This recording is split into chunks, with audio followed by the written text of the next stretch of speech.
my friends. J.R. Dukes with you. Appreciate everybody joining me today. We have breaking news right now from New York City. This pertains to the so-called hush money case pertaining to President Donald Trump elect, instead of course, former President Donald Trump, about to take office this January 20th. And now Judge Merchan, this wacky, nutty, whatever you want to call him, adjective in there, this hack, this political operative. Remember, his daughter is one of the biggest campaign, I would say, operatives in the entire Democratic Party. She represents people all the way from President Joe Biden, Kamala Harris, even Adam Schiff. And we know what President Donald Trump calls him.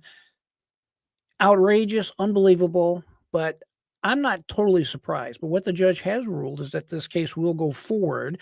Donald Trump is not facing any criminal sentence at this particular point, although the judge did say in the ruling that we're going to review here in just a second, the judge did say clearly that the president basically was definitely it was on his mind to sentence him. Remember, we talked about this on this channel for quite some time, that had Donald Trump lost this last election, I can tell you definitively they were going to incarcerate him and throw him in jail. I have no doubt about that whatsoever.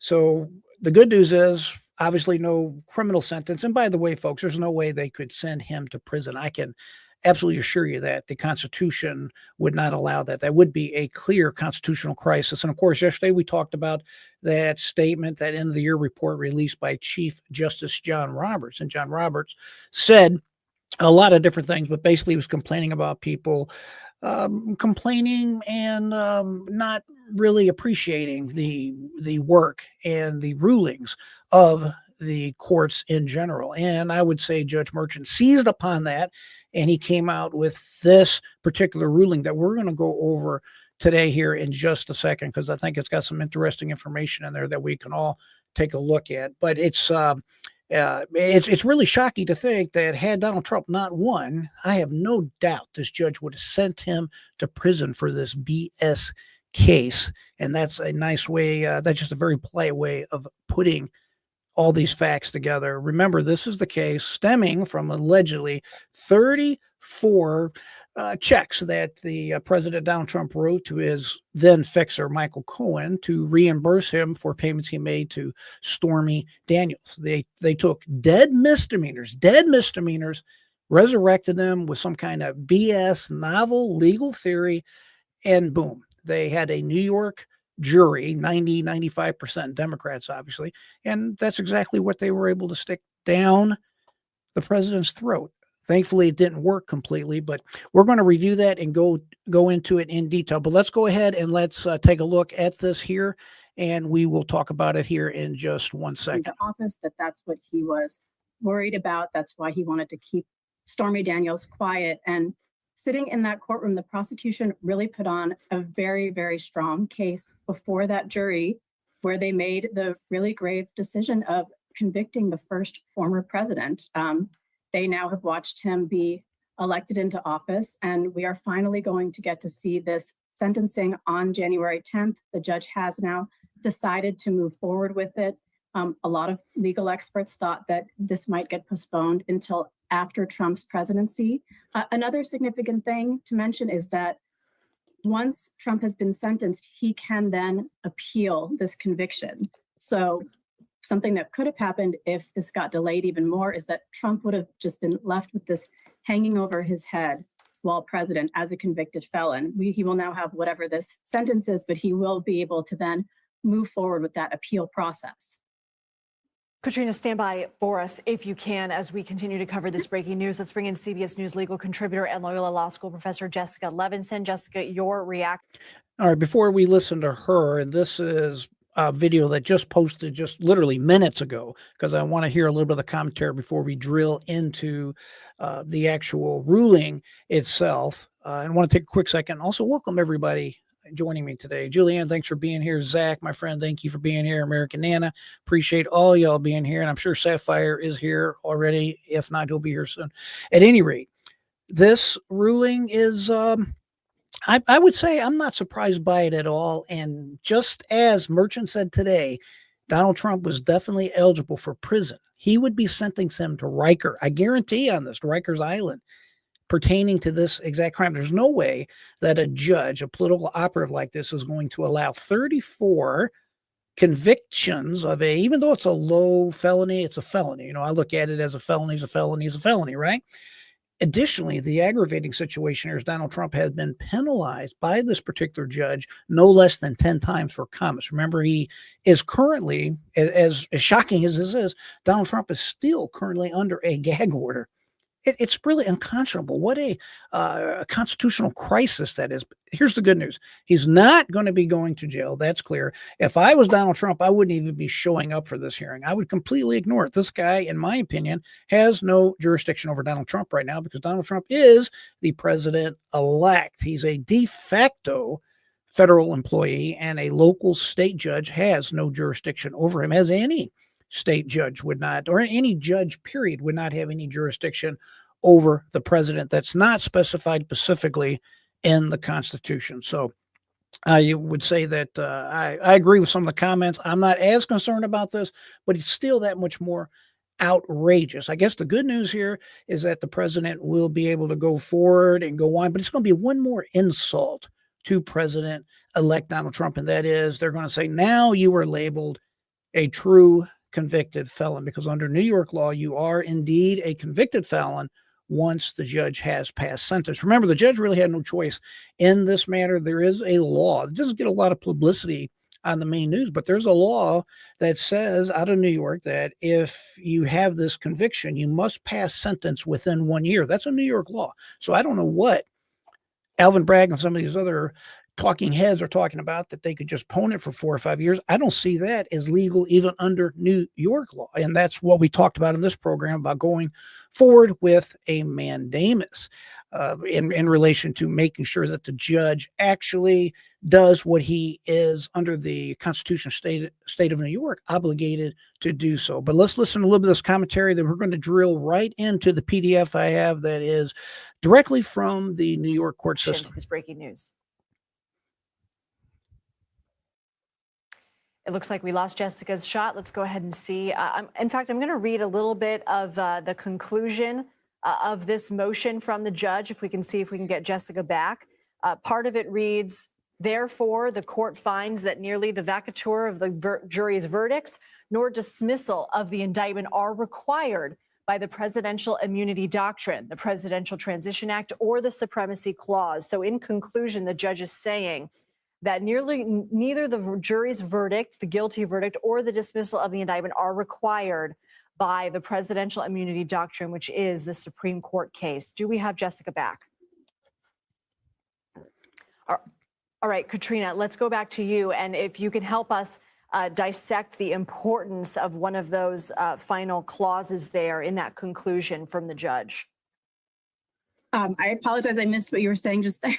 It's on page 18, the top part of conclusion, where it says, therefore, this court finds that nearly the vacatur, I'm guessing the vacating of the jury's verdict, nor dismissal of the indictment are required by the presidential immunity doctrine, the Presidential Transition Act, or the Supremacy Clause.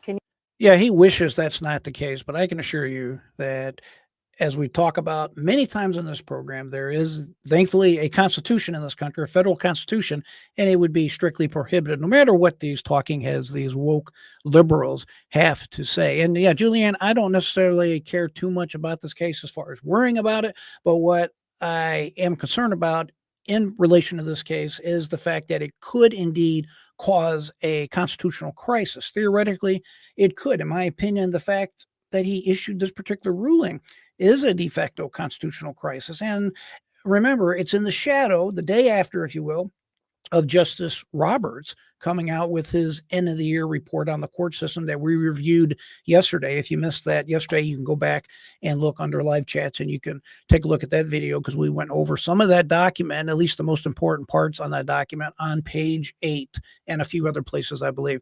At any rate, the reason, in my opinion, this is so important is A, the constitutional crisis, and B, you have a president, an incoming president, a president-elect coming into office, and it's more like it's one more dig, one more way to shine him in a negative light, to weaken him, to weaken his ability to get our country back on track. Because once this sentence is handed down, unfortunately, Donald Trump is technically and legally a convicted felon. Now, do I think that will be reversed? Absolutely. Do I think that the Supreme Court will step in? Yes, I do. I'm not too sure about Chief Justice Roberts. He kind of goes back and forth. He's conservative, but there's some decisions he's made that are not so conservative. The good news is the rest of the court is a solid conservative majority, and even without Justice Roberts, I believe that they're going to do the right thing in this particular case. But thanks to Joe Biden, the Biden-Harris administration, and these crazy idiots that's been running our country, now we're seeing the serious repercussions of all this. Thank God Donald Trump got back into office. Otherwise, he would be going into a jail cell very soon. I have no doubt in my mind about that, nor should you have any doubt about that, because that's exactly what would be happening. But thanks to the Biden-Harris administration for turning the United States into a de facto banana republic. It's extremely There unfortunate. could have been incarceration as a potential sentence for this, but their inclination is not to go that route, that the prosecutors are no longer trying to recommend this as the outcome of the sentencing. So the judge is clearly laying that out before we hit the sentencing date now. So what does that mean in terms of options that would be at his disposal? I know that you mentioned a fine, community service. Can you please just reiterate what some of those options would be? Or it looks like they're saying potentially there would be an unconditional discharge as the most viable solution. So that might mean that they will leave him with, no conditions on his sentencing. But there are, some of the options that I mentioned before are the possibility of probation. Of course, there was incarceration, although it seems very unlikely that that is going to be happening, given what we just read. There also are things like community service. I also don't see that happening in this case. And then there are monetary fines. So that is a possibility as well, although they would be rather nominal, especially for someone like Donald Trump. Yeah, very true on some of the things she's saying. Can you imagine a sitting president of the United States technically being on probation?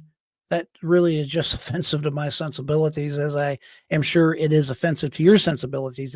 It's just shocking that the potential is there as of the 10th of this month for President Donald Trump to actually be a convicted felon and basically be subjected on some kind of probation or some whatever they label it, whatever they call it.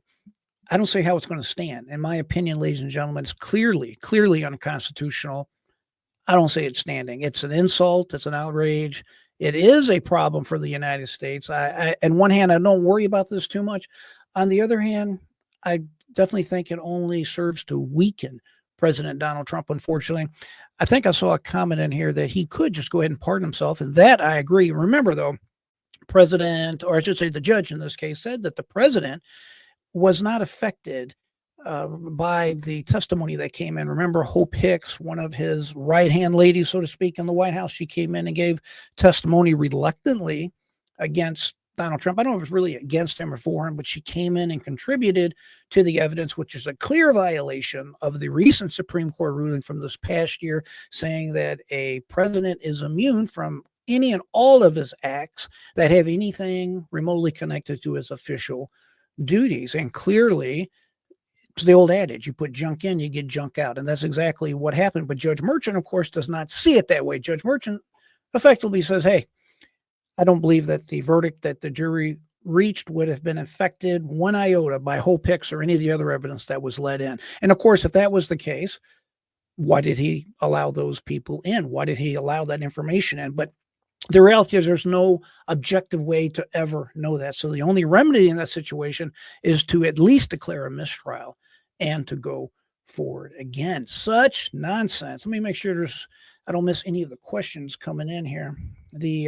Yes, Julianne, this is the one that was well past the statute of limitations. We're going to cover that briefly here in a second, but this was the case, just to remind everybody, where you had these dead misdemeanors where the statute of limitations, meaning the time that the prosecution, a DA, can bring charges against somebody, they long since passed. For example, there may have been a 5-year statute of limitations on the Business Records Act. I think the initial misdemeanor was that President Trump, allegedly filed something that would have been a false business entry. Well, the statute of limitations passed.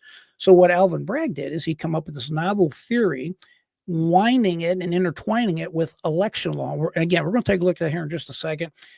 Because of that, he was able to basically resurrect dead misdemeanors and turn them into felony counts. And of course, bringing it in the city of New York, that is 90 to 95% Democratic, meaning they're all liberal, woke Democrats, it's very easy to get a conviction with a jury that has that type of mindset. And that's exactly what they did in this particular case. Extremely upsetting. And again, on the world stage, just makes the United States look like a banana republic.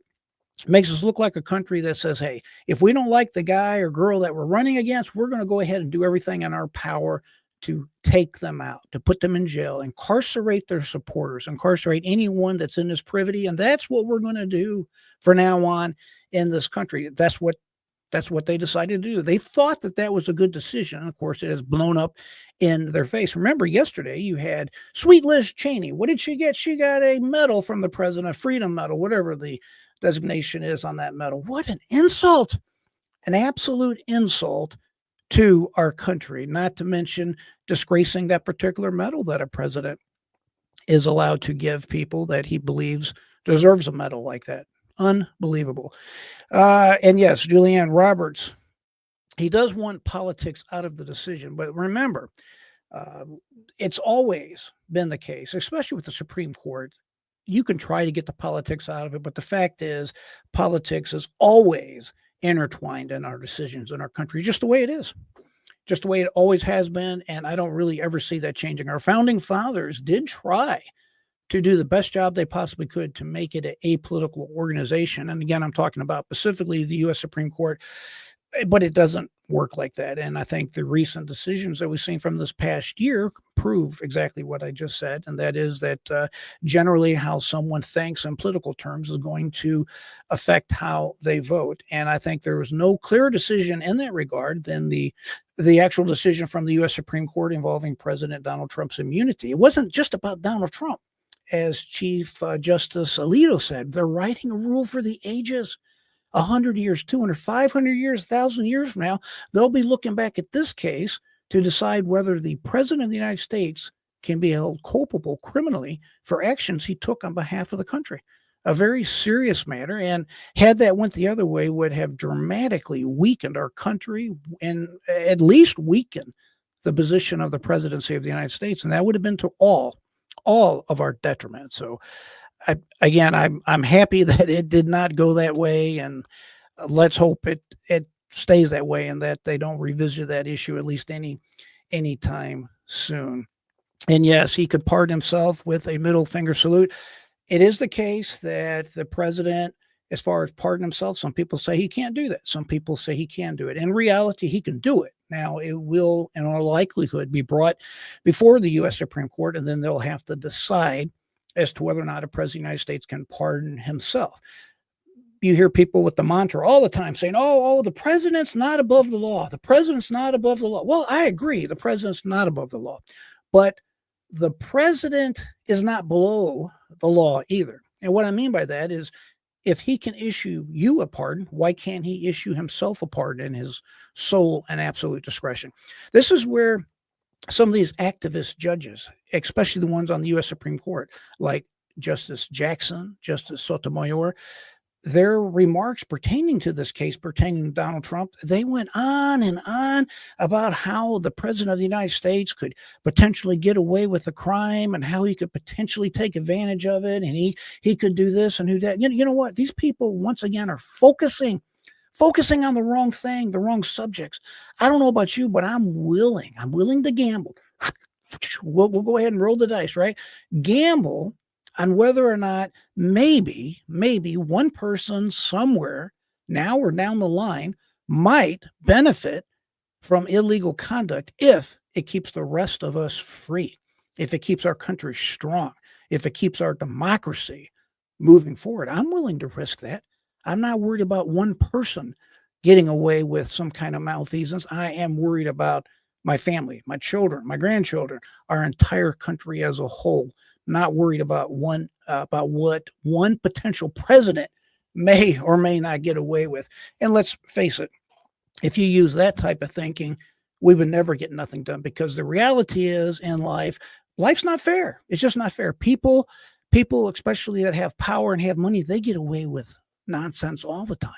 That's just the way it is. So in my opinion, this type of thinking is asinine and ridiculous, unfounded, illogical, unwarranted. Go ahead and put your own adjective in there. To me, it's absolute nonsense. And I like what my friend Sapphire just said. It is complete and utter BS. Zach, welcome to the conversation, my friend. Good to see you again. Zach says, and Squeaky Clean Joe gets to relax on the beach. That's all that he's been doing. Sitting back and relaxing. Obviously, we have been talking about it for over a year that President Joe Biden has had at least some type of diminished capacity. I think that's putting it nicely. He clearly is not functioning on all cylinders and has not been functioning that way in quite some time. It's my humble opinion that is probably one of the biggest unreported, denied stories probably in the history of our country, definitely in modern American history. I mean, it's just, you talk about the great lie, they talk about the big lie or whatever from the election from January 6th. The big lie, in my opinion, is Joe Biden's health. All these people coming forward saying, oh, he's so vigorous, we can barely keep up with him. We have to be on our top game to keep up with that guy. His mind is just as sharp as a knife. Yeah, I don't believe any of that. And I'm sure you all don't either. Julian, I would take issues with you on the statute of limitation has no merit. I think statute of limitation is important. Maybe you mean it has no merit as far as Alvin Bragg and them are concerned. In that case, I agree with you. But generally speaking, I don't want to go down that tangent too far, but generally speaking, the reasons they have the statute of limitations is because of fairness. Just that simple, fairness. How would you like to be culpable for a crime civilly or criminally for some type of action, some kind of alleged deed that happened 20, 30, 40 years ago? It's really hard to prove your innocence from something that long ago. And that's the reason why they came up with these statute of limitations, because it's so unfair to the defendant. People die. Their memories change. Their perception of things change when you look through the prism of time. I mean, you can go on and on, but it's so prejudicial to the actual defendant that they realized, and this has been part of common law for a very long time, ladies and gentlemen, that is the statute of limitations. When I see this call, especially like in New York on these alleged sex crimes and stuff like this, where they're saying we need to remove these statute of limitations and we need to allow people to go back to whenever, I strongly disagree. And you're talking to a guy, I got 4 daughters, so I know exactly what I'm talking about. I definitely don't want to see any of my daughters being subjected or the victim of some type of crime and someone getting away with it. At the same time, I got 3 sons. I don't want to see my sons in that situation. And I have an additional foster child on top of that. So we got 4 and 4. The bottom line is that it has to be a balance. It's one of my favorite words, balance. Has to be a balance with all things considered. And when you're holding people culpable for crimes from that long ago, it really puts the defendant at a serious disadvantage on there. Sapphire says, keep in mind, Trump attorney John Sawyer is nominated to be dubbed. Yes, I am aware of that. Thank you for the dice there, Zach. I appreciate it. Julianne says the twist. Oh, yeah, they twist the truth to get clicks. Yes, they do. And in this case, exactly, look how hard they had to dig on. Yeah, they found, that is one of the things that has surprised me about Donald Trump the most out of everything that I've ever covered about that man is how he could be the age he is, as wealthy as he is, and they have not been able to find something criminal that can stick. Because I can tell you, as they outline in one of the books I love, which is called, I think it's 3 Felonies a Day, everybody's got something they're guilty of. If someone was able to dig through your life in its entirety, there's something there. And you're thinking of it right now. I know you. You're thinking of it right now. There's something there that you wouldn't want out in the public. There's something there that would be embarrassing. There's something there that would likely be criminal and could cause you issues if you were running for political office. And the fact Donald Trump has not had that these type of issues sticking to him is remarkable, in my opinion. Man, that type of money, been in court that many times, dealt with that many vendors, that many construction sites. It's quite remarkable, but I digress. That's just the way that I see that, and good for him. I hope he's able to do some great things and bring about some great changes in our country. Let's go ahead and take a look at this news article. Then I want to dive into the actual document. I actually have the PDF, and we're going to hopefully review that together. So let me share this particular screen with. This is brand new from the AP, and we're going to take a quick peek at it together. Again, if you have any questions, feel free to go ahead and put it in the chat. By the way, if you're new to the channel, welcome. Be sure to subscribe. If everybody hit the thumbs up button, that would definitely help out the channel algorithm, get everything out. Of course, I'm J.R. Dukes, your host. Appreciate everyone being with me today. All right, the hot off the press, AP. Breaking news. Judge sets Trump sentencing in hush money case for January 10th, but signals no jail time. I'll believe that when I see it too. We'll see how that works out, but hopefully no jail time. But this is going to be decided pretty quick. It's only January 10th. So just a few days from now. New York, in an extraordinary turn, a judge Friday, we're talking about Judge Merchant, set President-elect Donald Trump's hearing in the hush money case for January 10th, a little over a week before he's due to return to the White House, but indicated he wouldn't be jailed. Isn't that a nice guy? What a magnanimous person, right? The development, nevertheless, leaves Trump on course to be the first president to take office convicted of felony crimes. Judge Juan, who presided over Trump's trial, signaled in a written decision that he'd sentence the former and future president to what's known as a conditional discharge, in which a case is closed without jail time, fine, or probation. Merchant rejected Trump's push to dismiss the verdict and throw out the case on presidential immunity grounds, and because of his impending return to the White House. The judge said he found, quote, no legal impediment to sentencing Trump, end quote, and that it was incumbent upon him to sentence Trump prior to his swearing in on January 20th. And as I've talked about in this program, not only is it incumbent upon the judge to do that, it's the law in the state of New York. I really am kind of shocked that it's not more talked about and pronounced all around the internet, because that is the law in New York. It goes on, only by bringing finality to this matter will the interests of justice be served, Merchant wrote. Trump was convicted in May of 34 counts of falsifying business records that involved an alleged scheme to hide hush money payment to porn star actress Stormy Daniels in the last week of Trump's first campaign in 2026. The payout was made to keep her from publicizing claims she'd had sex with a married Trump years earlier. He says that her story is false and that he did nothing wrong. And we have to look at its entirety too. Remember, Alvin Bragg was putting forward the theory that if this information would have came out correctly in the financial disclosures that Trump would have had to put out had he classified this as a campaign expense, that it could have changed the election. And that alone is false on its face. And the reason it's false is when these checks were written, by the time that the presidential campaign, Donald Trump's presidential campaign, would have had to come forward with these settlement checks, would have been the next year. In other words, it would have been just after the actual election took place. So it would not have altered the election one way or the other, no matter what Alvin Bragg says. Bottom line is President Trump called these payments a personal expense. Alvin Bragg's position is they were a campaign expense. I'm not making that up. That's it. That's all this boils down to. Donald Trump said it's a personal expense, and that's what he classified it as. Where Alvin Bragg said, no, it was a political campaign expense, and it should have been logged as a campaign expense. Now, just bear with me for a second. Let's imagine that Donald Trump actually put it down as a campaign expense. What do you think would have happened?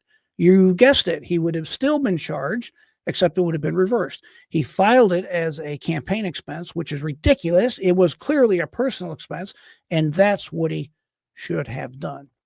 Remember, this same case was looked at by the Southern District of New York, and it was looked at by the Department of Justice, and they both declined to prosecute this particular case. But Alvin Bragg, no problem. He was all too eager to help out with that. Isn't that nice of that guy? What a guy, right? So let me share this next screen with you. This here was, you'll remember we talked about this extensively. Let me share the entire screen or the window here. We take a look at this here. This was the actual, there it goes. These were the actual laws here pertaining to this, let's just call this novel legal theory. This is what Alvin Bragg did when during this, what I call this persecution of Donald Trump, right? And as we just talked about, the theory is that Trump's payments to Daniels were campaign expenditures and thus needed to be publicly reported as such. By not reporting the expenditure, the theory goes, Trump prevented the public from knowing information that might have influenced their votes. There's one big problem with this. The payments to her were not campaign payments. I agree. And remember, the act that he was prosecuted under that resurrected these dead misdemeanors was called the FECA, which is effectively a federal campaign act. It specifically prohibits conversion of campaign funds to personal use, defined as any expenditure, and this is exactly what the law says, used to fulfill any commitment, obligation, or expense that would exist irrespective of the candidate's election campaign. Boom. Boom. So it could not be considered a campaign expense because he would still have that obligation even if he wasn't running for president. That's the whole point. She could have, even if he wasn't running. Now, don't get me wrong. It's clear that him running for office was the leverage she used over him. But Donald Trump's answer to that was, well, I didn't do it because I was running for president, because it wouldn't have came out until after I already won or lost anyways. I did it to prevent my wife from finding that out. And if you think about that, ladies and gentlemen, that's extremely reasonable. That makes sense. It makes perfect sense to me, and I think that's a perfect explanation from now President-elect Donald Trump. Let's see what we got here on the questions. In this case, absolutely. That's right. All right, look how hard they tried it. Okay, we got that. Now, okay, here's the new ones. I wonder how many presidents were secret felonies, never caught you. Yeah, I got the answer for you on that. All of them. All of them. I'm here to tell you that every single president that's ever served as president of the United States has something in their background, as Zach puts it so eloquently, that are secret felons. They were never caught, charged, or convicted or sentenced of something in their past or even currently as they were serving that they could have been brought up on felony charges. There is always a felony charge that all of us could be brought up on. It's just the way the laws are. To illustrate my point, imagine this: the amount of laws that are on the books right now, not just the USC, the United States Codes Anointed or whatever, not just the state laws, all the laws. When you take all of the, let's just say the local ordinances, the building codes, around here we call it the marshal's office, but it's also called code enforcement. You just take all them laws, you put them in a bucket. We don't know the number of those laws, and many of those are felonies. Even on some of the local ordinance type laws, just because they're local doesn't mean you can't be charged with a felony. So just kind of think about that right there. Zach says, is it me or is this background with all the Trump signs too busy and messy? Oh, you don't like my background, Zach? Sorry about that, pal. That's a campaign rally is what that is that you're looking at there. I'll consider changing it since you made that recommendation, Zach. Thank you for sharing with me, as you always do. You don't hold back. I like that. All right, here is the meat of what I want to go over. This is the decision handed down today by the fantastic he's the perfect example of a judge, Judge Juan Merchant, right? And of course, I'm being somewhat sarcastic about that, to be blunt about it. This is the decision and order. I'm not going to go through every single piece of this. It's 18 pages long, but there is some meat I want to get onto this here.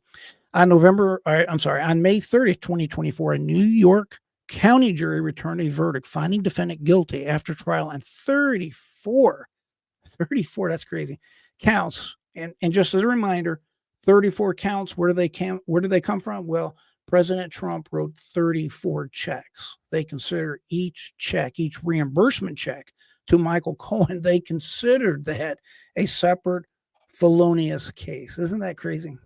Absolutely insane. The same day, this court set a deadline of June 13, 2024 for the filing of the post-trial motions. The deadline passed without the filing of any motions. The court set the matter down for the imposition of sentence July 2024. And of course, everything was rescheduled when, as the court puts out here, on September 18, 2024, as direct result of the United States Supreme Court decision in the matter of Trump versus the United States. They had to adjourn it, revisit it. They had a bunch of motions that came in and out. Okay, so here's the arguments of the parties. Defendants argue that the Presidential Immunity Doctrine and the Presidential Transaction Act and the Supremacy Clause all require dismissal immediately. And I wholeheartedly agree with that, as we have talked about many times in this program. You cannot have the judiciary, especially a state judiciary, sitting as the boss, as literally the judge of the executive branch, aka the president of the United States. Remember, Donald Trump, even as president-elect, especially as president, he is the physical embodiment of the executive branch, and you cannot have one set in judgment of the other unless it's specifically specified in the Constitution, like, for example, pertaining to impeachment or something along these lines. But in no way, under no theory, can you have Judge Merchant setting in judgment of a president-elect or president of the United States. It's in the Constitution, ladies and gentlemen. It's just that simple.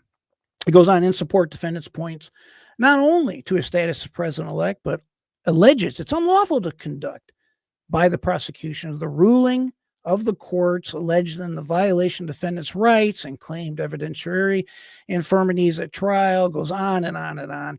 And of course, he was complaining about Alvin Bragg and the, let's just say, I would call them crimes, but there's definitely some shady things going on there with Alvin Bragg. And it's clear that all these people have been correlating together, kind of getting together and conspiring. You want to talk about a RICO case, like in Fannie Willis, Nathan Wade type of cases? That, ladies and gentlemen, is a true RICO case. Racketeering, internally corrupt organizations, Biden administration, Harris administration, all of them colluding. And I'm sure that evidence is going to come out one way or the other. And yes, it is a very wild background, Julianne. You're exactly right. And yes, Mike Johnson, thank God he won today and they were able to get them guys whipped back into line. And yes, Matt, you're exactly right. The left is absolutely nuts. All right, the jury verdict, as indicated above, defendant has been found guilty of 34 felony counts. The significance of the fact that the verdict was handed down by a unanimous jury of 12 of defendant's peers, they were not his peers, after trial, cannot possibly be overstated. This just shows you why venue selection is so critical under the Constitution, why a jury of your peers is so important. And you know, there is an argument to be made that these were Donald Trump's peers, but not really, because Donald Trump, of course, was at that time the former Republican president of the United States, and it was clear that he was running again for president of the United States. So there's no way you can argue that a 95% jury pool is of his peers. That's just unconscionable, and I don't think anybody in good faith could make that type of arguments, or as my friend Matt Smith says, they're all nuts, or the left is nuts. That's exactly what it is. And this is really a glowing, terrible stain on our justice system that this has been allowed to continue and that this was not stopped anywhere along the lines. And it's only by God's grace that President Donald Trump elect is indeed president-elect and is not on his way to Rikers Island. Let that sink in. It's pretty amazing when you think about it. Any rate, so the judge here, he's kind of patting himself on the back and talking about how it's important that the trial by jury and that the truth of every accusation must be proven by courts. And he talks about Blackburn's law. I'm not going to bore you with all that stuff there. He's really trying to get in the weeds to tell everybody what a good judge he is and why it's important that we honor the jury's verdict. Really trying to spin this. Ladies and gentlemen, this is the definition of spin. He goes on, in fact, it is standard practice of criminal courts in this state to instruct jurors at the start of every trial and to remind them before commencing deliberation, you and you alone are the judges of the fact. And if you remember, speaking to that, at this trial, this is another remarkable event during this particular trial. What he says here, he didn't really practice in reality. Remember, the jury was not unanimous on anything, despite what this judge says. This judge never told the jury what the exact theory of this case was. In other words, Donald Trump is guilty because of X or because of A. Let's go that way, because of A. As a matter of fact, the judge says you don't have to agree on it. You can decide he did A, you can decide he did B, you can decide he did C. As long as you have something that you can say he did wrong, that's good enough for me. Put it down, and you guys, I will declare as being unanimous. And ladies and gentlemen, again, that's not the way it works. That's not the way it's supposed to work in the United States of America. And when you get in this part, this is where the judge is just doing everything he can to depart from reality. And basically what he's saying right here, presidential immunity from criminal prosecution, he's saying, oh, I don't care what the Supreme Court of the United States said. It doesn't apply to Donald Trump. And the irony is he's relying on certain things from Chief Justice John Roberts' article from yesterday, his end of the year report that we discussed on yesterday's program. He's relying on this as being somewhat of a foundation for all this nonsense he's pretty well just spewing out right here. Because let's remember, John Roberts was saying, hey, listen, when I make a ruling, when the Supreme Court makes a ruling, when a judge makes a ruling, well, we need, even if you don't like it, it's important that we all respect it and abide by it. And I agree. This judge ain't doing that, though. This judge said bluntly in open court that, oh, I don't really care what Supreme Court said because it doesn't apply in this case. And of course, he's basing that in nothing but fiction. There is no reality in that statement that the judge was making. I mean, clearly, this judge has decided, I'm not going to follow the U.S. Supreme Court. I just don't care. It says, defendant makes it clear that the driving, compelling factor requiring the vacator of the jury's verdict and the dismissal of this indictment is presidential immunity and the supremacy clause itself. Defendant's motion, page 54. Thus, the primary issue before the court is whether a president-elect must be afforded the same immunity process from the state's prosecution as the sitting president. This issue, as far as the court is concerned, is without precedent. Although the parties agree on very little, they both appear to recognize how it's extremely important that the president to assist this court in evaluating president immunity, and in the instant context, though the parties arrive at a starkly different conclusion, they both rely on the same small universe of legal authorities to support their respective arguments. Folks, they just make this up as they go along, at least on the prosecution side, and the judge goes right along with this. This is nothing but a fiction. This guidance can also be found primarily, and of course, it was the case from last year, Trump versus the United States. That's the main case that everybody's been talking about, especially this judge.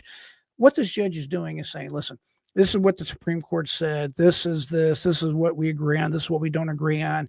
And here's my ruling. But he's not basing his ruling on the actual case itself. He's kind of hiding it in the details here. You know, it's the old expression, the devil's in the details. That's exactly what's going on right here.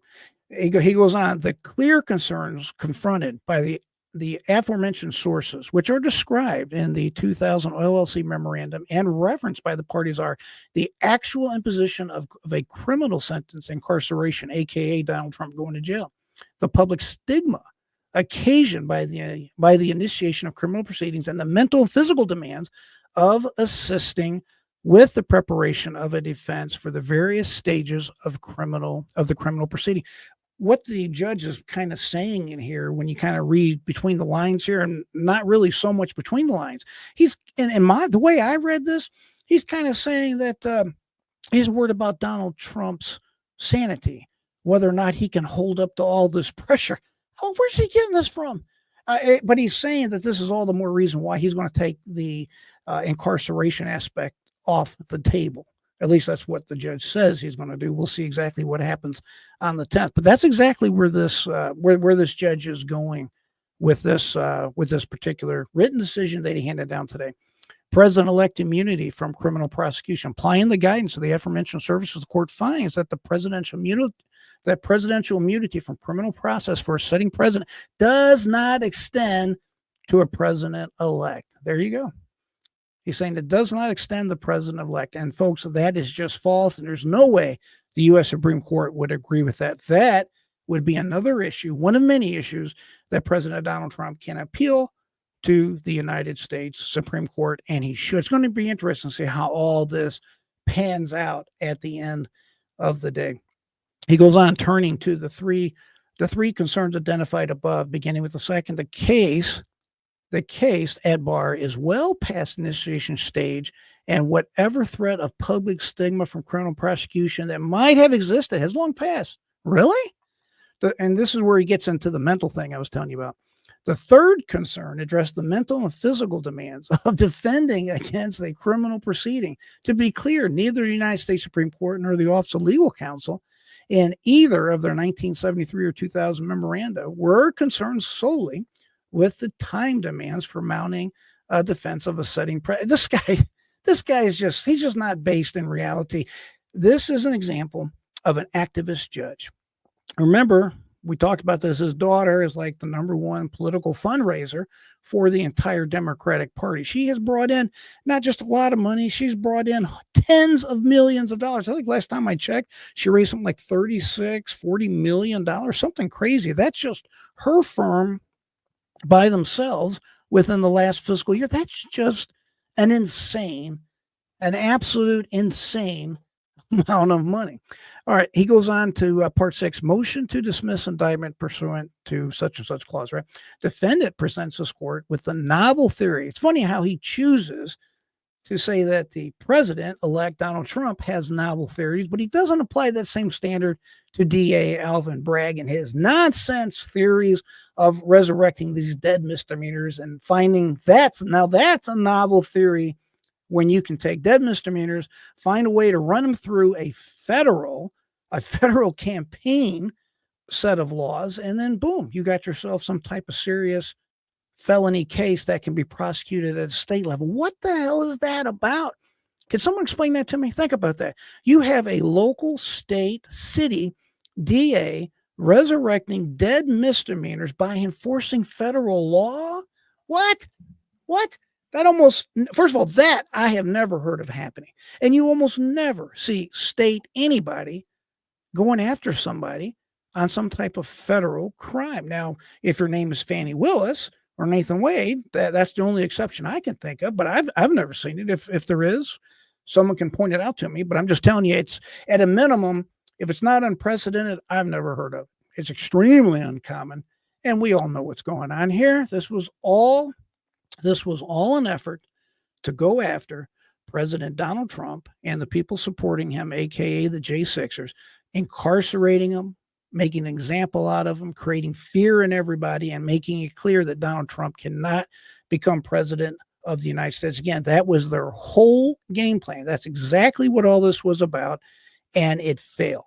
It failed miserably, and now they're trying to find a way to package this in a way that hopefully they can still stick Donald Trump with something. That's what this is all about. And I would say on another level, they're trying to protect themselves from the certain investigations that's going to be coming down the pike as soon as Donald Trump gets into office, because I can assure you, Department of Justice Attorney, the Secretary, the Pam Bondi, she is going to mop up, and she's going to go after this corruption. I used to be the kind of person that was like, hey, you know what? I don't know that we should really be going after all these people and basically seeking vengeance, but then I've changed my mind. They have to hit these people hard, right in the face, right in the eye. They need to hit them with everything they can.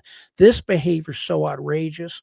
It has damaged our country so bad. And the example must be set that if you engage in this behavior as president, you try to take out your enemy, so to speak, remember, it can turn back on you very quickly, as it should. And I hope they are all held to account, especially Liz Cheney. Can you imagine that? If those allegations are true, that means that the people that came before the board, this alleged blue ribbon tribunal, whatever that nonsense was about, if the allegations are true, she was witness tampering. She was helping the witnesses that were there, and she was trying to, let's just say, doctor change, state what the testimony was to fit the narrative they were trying to sell the American public. And by the way, that one lady on The View is involved with that. At least initially, she was the liaison. She was the middle woman between her and the other lady that was the actual. Her name's escaping me. The lady that was in front of the actual Blue Ribbon Committee. Someone type it in if you know who I'm talking about. But that Lisa Farrah Griffin, that's the one on The View that was, at least initially, was the liaison between the two. Remember, we looked at some of those text messages on this very program. And Zach, you're right. You like my swing there? Yeah, kind of puts a little dramatic effect, right? At least that's the idea. So see, Juliana, hope something gets leaked about this kid. Yeah, I hope something comes. We're going to find out a whole lot more this next year when power changes hands and you have all these other people looking at the real possibility of being incarcerated, being arrested, being prosecuted, whatever. People are going to start, their tongues are going to start moving. Things are going to start coming out because they're going to be, rightly so, feared of the very heavy hand of the government. It's unfortunate, but it's necessary. This type of evil, this is evil. This is evil, ladies and gentlemen. This evil has to be eradicated from our country once and for all. Julianne says she raised a lot of money and they got wasted.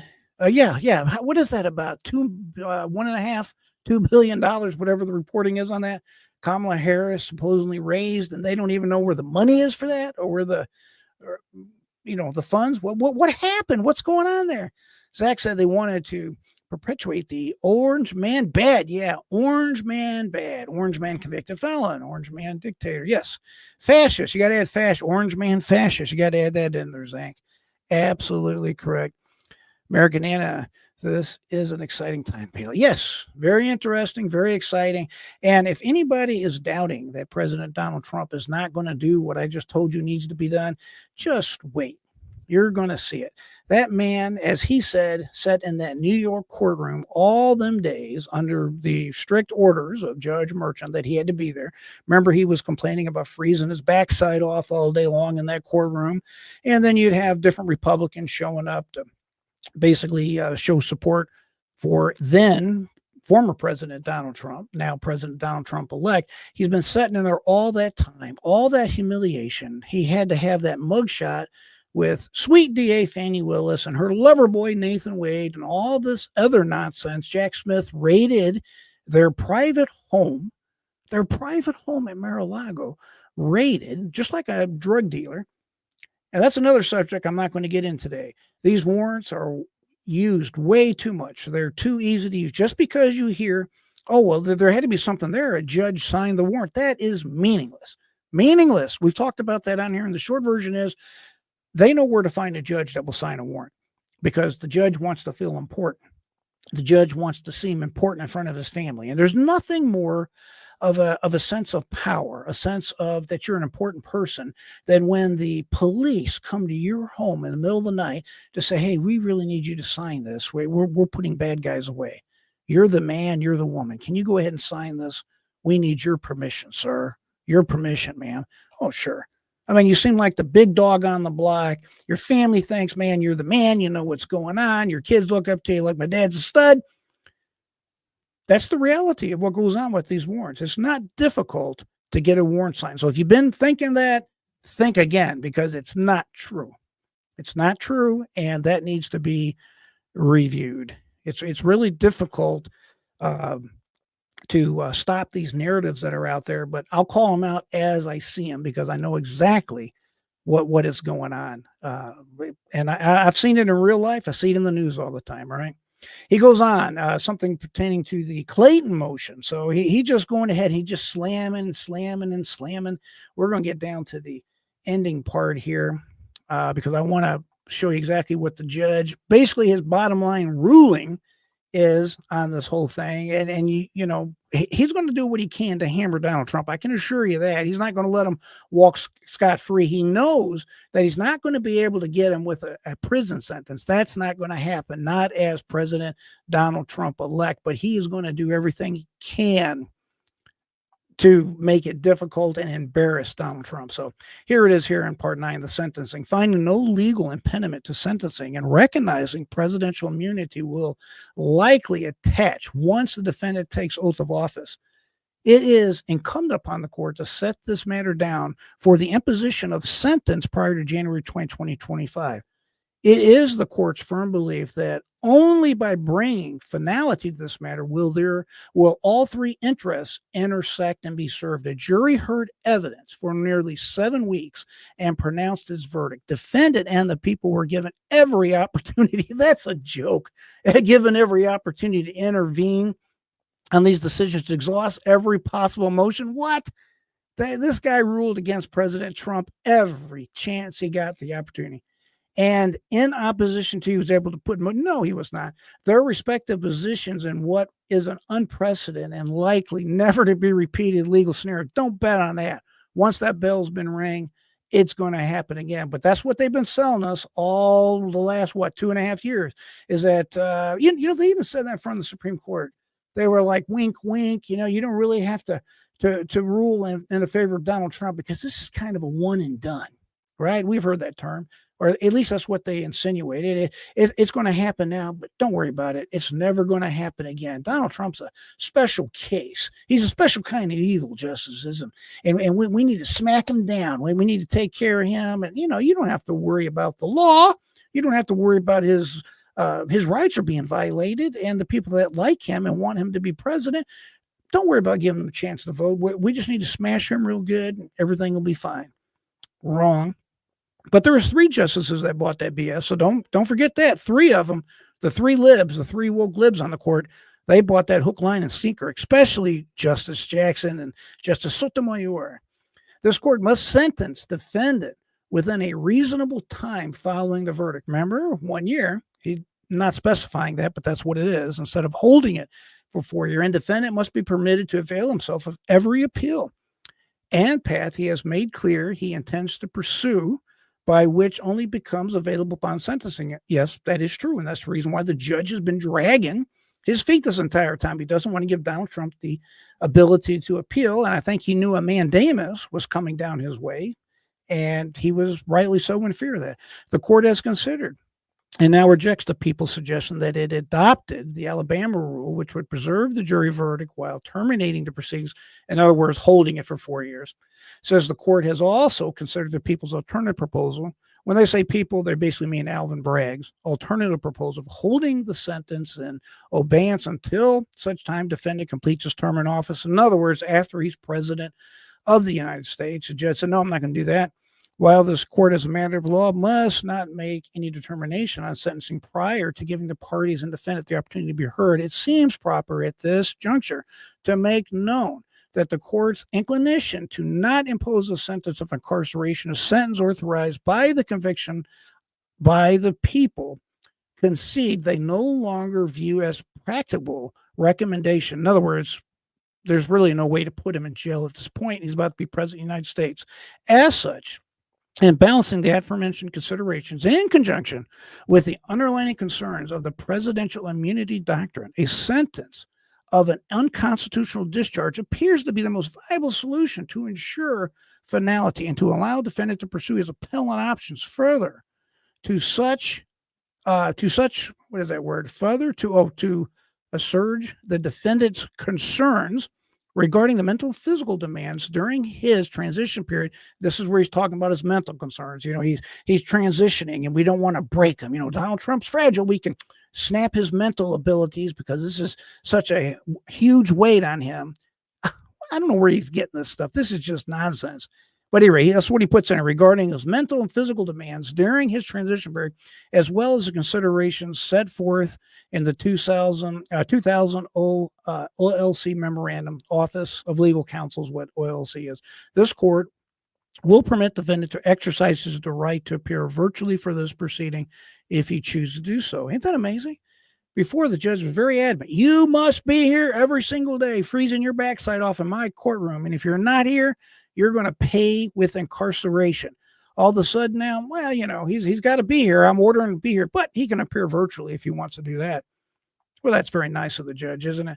Therefore, the court finds that neither the vacatur of the jury's verdict nor dismissal of the indictment are required by presidential immunity doctrine, the Presidential Transition Act, or the Supremacy Clause. Yeah, good luck with that on appeal, Judge. This court further finds the defendant's arguments, whether independent of one another or considered together in support of the motions pursuant to such and such, are unpersuasive, as of no compelling factor, consideration, or circumstance submitted to demonstrate the imposition of the sentence would result in an injustice. The court further finds that no legal impediment or imposition can stop the sentence. So basically, the judge is saying, we're going forward, and here's the magic right here. The defendant is to appear for sentencing following conviction January 10th, 2025 at 9:30 in the morning. So 9:30 Eastern time is going to be an interesting time.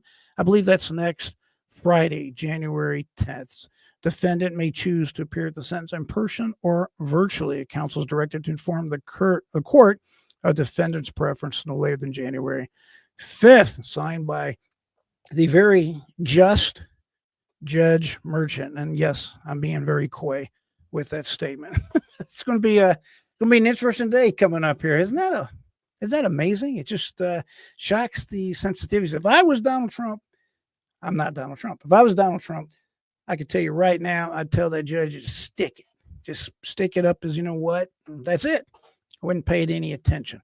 And I would still appeal, go forward with the mandamus as we talked about, wouldn't pay it no attention. I would be telling the appellate court, Supreme Court, that I'm busy with transition. I have no time to sit around with this judge that's trying to continue this fraud on our country, this miscarriage of justice, this political persecution. Just that simple. That would be my story.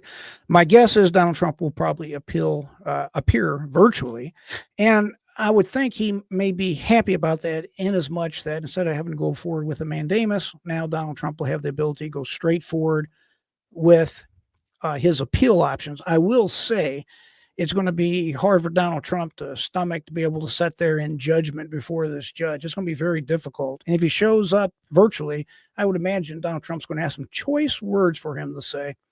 Matter of fact, now that I'm thinking about it, it might be good for him to be there in person and tell the judge in person to his face exactly what he thinks about him and the way he runs this court. This guy's a hack. This guy's an insult to justice. He's an insult to the bench. He's an insult to anything that has to do with our American traditions and the American way. But that's just how I feel about it. I'm sure some of you probably feel very similar to the way that I feel about it. Julianne says the judge's daughter raised money for the DNC. Yes. Are you asking me, or are you stating that? She did raise a ton of money. You can do a Google search on that. We've talked about that a long time ago. But Julianne, I think that was before you actually joined our regular viewership on here. That was quite some time ago. His daughter, to say she's a political operative is really glossing it over. She's one of the largest operatives in the Democratic Party. I forgot her name off the top of my head, but he ordered Donald Trump not to even mention her name, not to make any comments about her, period. Just, she was completely off limit. Imagine that, a presidential candidate for president of the United States and a judge has shut down his ability to engage in free speech. We talk about the fact free speech is under assault in our country and around the world, for that matter, all over the world. And it's a brutal assault. It is so important that our free speech is never hindered. And for the most part, Supreme Court recognizes this. And with the conservative majority, I'm sure they're going to continue to recognize this. You know, folks, the Supreme Court nearly had a riot themselves trying to tell us you could not say fire in a crowded movie theater and scare people. I mean, they understand how valuable free speech is and being able to speak your mind.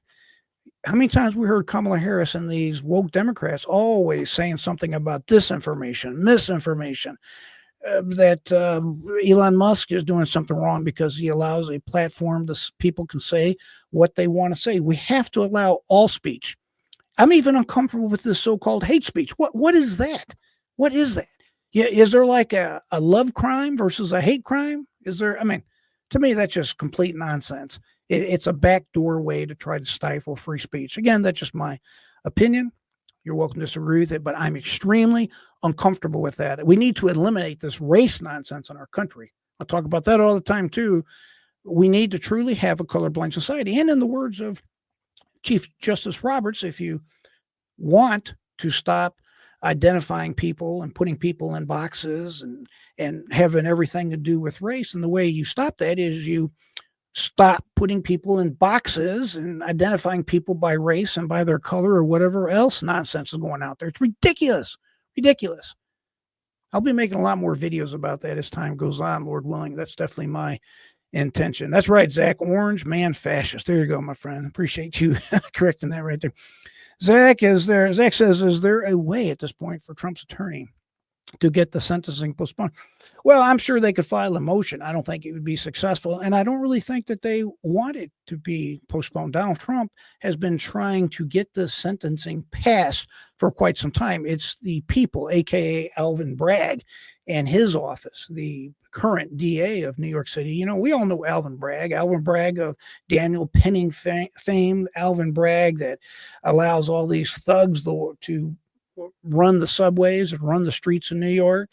But he uses a very heavy and, in my opinion, illegal hand when it comes to Donald Trump. Yeah, that Alvin Bragg. And no, Donald Trump does not want this sentence postponed. He wants to go forward with it, mainly because it is a clear way, a clean way, if you will, Zach, for him to go ahead with his appellant issues. Donald Trump wants to get this case out of the hands of Judge Merchant and Alvin Bragg and get it to the Court of Appeals in New York, which is probably not going to do him much good. But really what's going to happen is when it gets to the federal Court of Appeals and, of course, the U.S. Supreme Court. U.S. Supreme Court is going to fix all of this nonsense, including this outrageous verdict with E.G. Carroll, whatever her goofy name is. All of that is going to be reviewed at least by the U.S. Supreme Court at some point, and I believe it's the Eighth Amendment to the United States Constitution protects against outrageous verdicts like that. What was it, 80 million, 90, well, whatever the verdict is. The Eighth Amendment protects you, protects me, protects Donald Trump for the type from that type of nonsense. But thanks for that question, Zach. I'd like to know if Judge Merchant wrote all of that on his own or had special. Oh, I'm sure he had special help, and he's been trying to figure it out for quite some time. Zach, you know, nowadays with computers too, especially in the legal profession, I still have friends that are practicing attorneys. Nowadays with AI and different, just different things that they have, resources they have online, you can in a minute find case law and look up anything and everything you want that puts your position in the best light possible. So research is not as difficult as it used to be. But yes, I'm sure he had that, had some flunkies working on that with him. Say, Julianne, no way any of these people are doing this for free. I totally agree. And I would also say that another reason they're doing all this is for fame. Not only is there a collaboration between all these parties, they're doing it to advance themselves. They want to make money for themselves. They want to be famous. You know, there's a great book. It's 100 years old by now, I think, and it's called How to Win Friends and Influence People. And folks, all of us as human beings, we want to feel important. We want to feel validated. We want to feel like we make and have made a difference in our lives. It's just a universal trait of the human condition. And these people, even though they're crooks, they're no different. They want to be famous. They want to have their name in the history books. They want to be, it's kind of like being in high school and wanting to be popular, whatever that was worth. But that's what people want. And as human beings, that's what we all do. And that's what this is all about. That's what all this is all about. Make no mistake about it. Yeah, Michael Arnold, you're exactly right, my friend. A Marxist judge. That's a good way to put it. That's exactly what he is. And Merchant is from Columbia. So there you go. He's already got that fine family tradition of that, right? And of course, today, the other good news story is that Speaker Mike Johnson finally was able to get enough votes across the finish line to be Speaker of the House so they can get that nonsense. Boy, I tell you something, folks, I really hope the Republican Party takes something from the Democrats, and that is you can go ahead and have private fights between you. You guys can hash it out and do whatever you got to do.